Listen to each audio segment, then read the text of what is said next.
A parent told a school counselor, "I don't want them around their other parent anymore." That sentence went into a report, and later a judge read it as a request. Parenting time was affected. Now, imagine a tiny edit. "I'm worried about a specific situation. Can we document it and talk about safety steps?" Same emotion, very different record. Small words, big consequences. Welcome to Danni's Den, your weekly mix of law, love, sports, and pop culture. Let's chat. Today, I'm handing you short, keep-on-your-phone lines.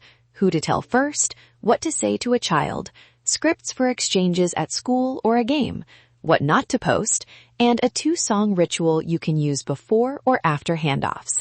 These are templates, useful, not a replacement for a lawyer if your case gets complicated.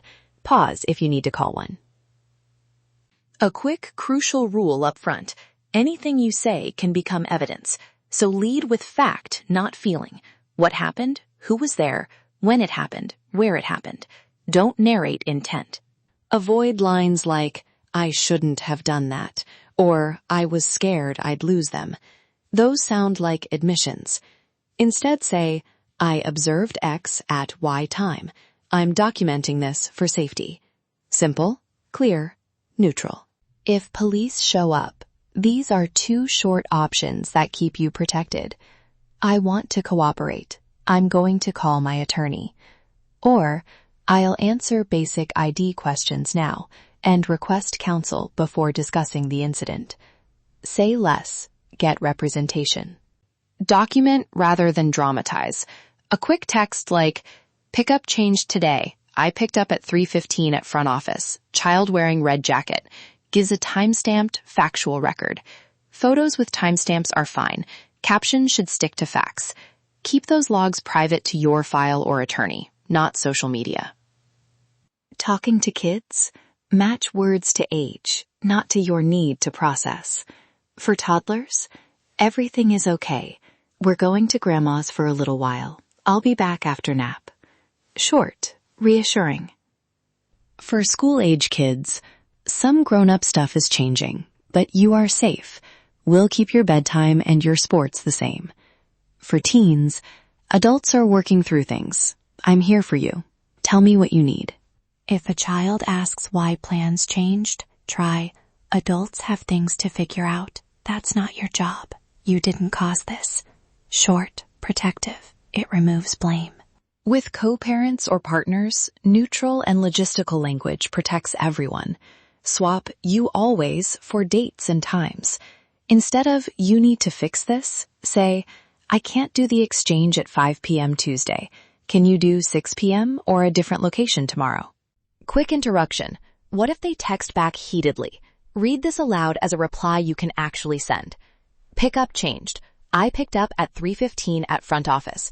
Let's document and resolve offline." That quells escalation and creates record. If you need to apologize after a fight, do a short, specific repair. "I'm sorry I raised my voice this morning. I was stressed and I shouldn't have spoken that way. I want to do better for our child." Own the behavior.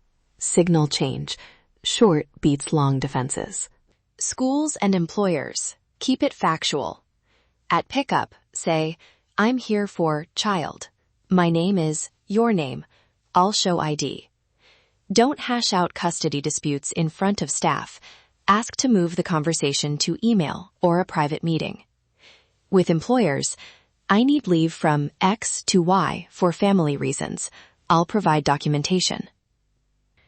If police are involved, "I'm willing to cooperate.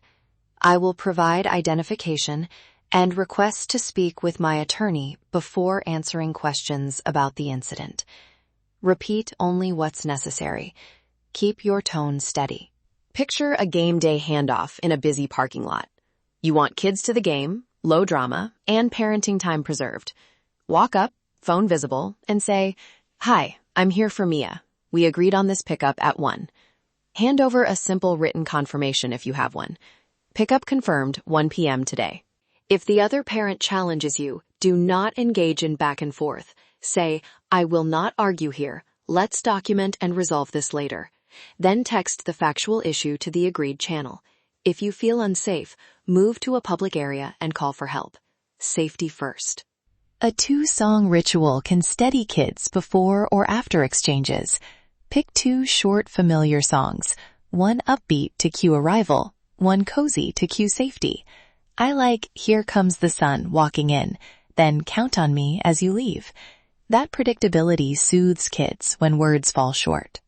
3 things to screenshot right now.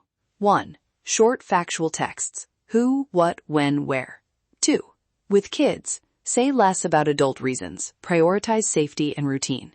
3. In public interactions, stay neutral, follow up in writing, and if police are involved, request counsel before long statements. Those 3 protect relationships and rights.